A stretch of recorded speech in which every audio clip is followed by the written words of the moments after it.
भर पावसात हजारो शिक्षक आंदोलनाच्या पवित्र्यात. जिल्ह्यातून हजारो शिक्षक मुंबईच्या दिशेने. अनेक शिक्षक संघटनांचा आंदोलनाला पाठिंबा.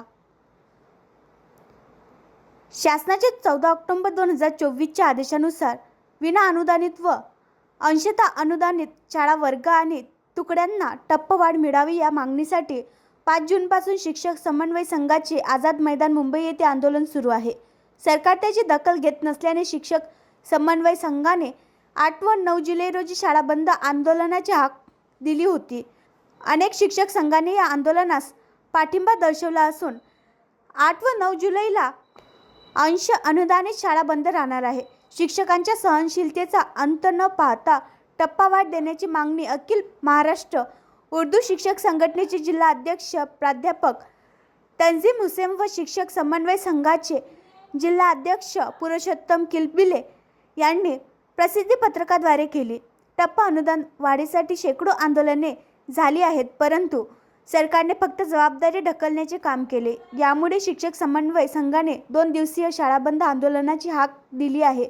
जर आंदोलनात शिक्षकांना न्याय मिळाला नाही तरी शासनाने शिक्षकांच्या मागण्यांना न्याय देऊन त्यांना हक्काचा पगार देण्यात यावा, अन्यथा ही आंदोलन आणखी चिघळण्याची शक्यता नाकारता येत नाही.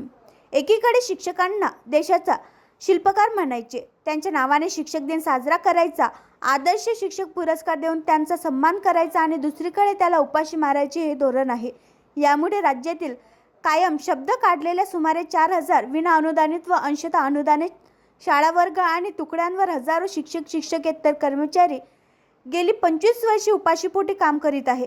केलेले कायदे पाडायला सरकार तयार नाही याचे शल्य वाटते, असे प्राध्यापक पुरुषोत्तम किलबिले म्हणाले. अनेक शिक्षक संघांनी या आंदोलनास पाठिंबा दिला आहे. टप्पा वाढ न दिल्यास बेमुदत शाळाबंद आंदोलनाचा इशारा अखिल महाराष्ट्र उर्दू शिक्षक संघटना व शिक्षक समन्वय संघटना आणि शिक्षक महासंघ, अखिल भारतीय उर्दू शिक्षक संघटना, राज्य शिक्षक संघ, विदर्भ माध्यमिक शिक्षक संघ इत्यादी शिक्षक संघाचे पाठिंबा दर्शविला आहे. आणखी नवीन व्हिडिओ पाहण्यासाठी आमच्या देशमुख एक्सप्रेस न्यूज चॅनलला सबस्क्राईब करा, लाईक करा आणि शेअर करा.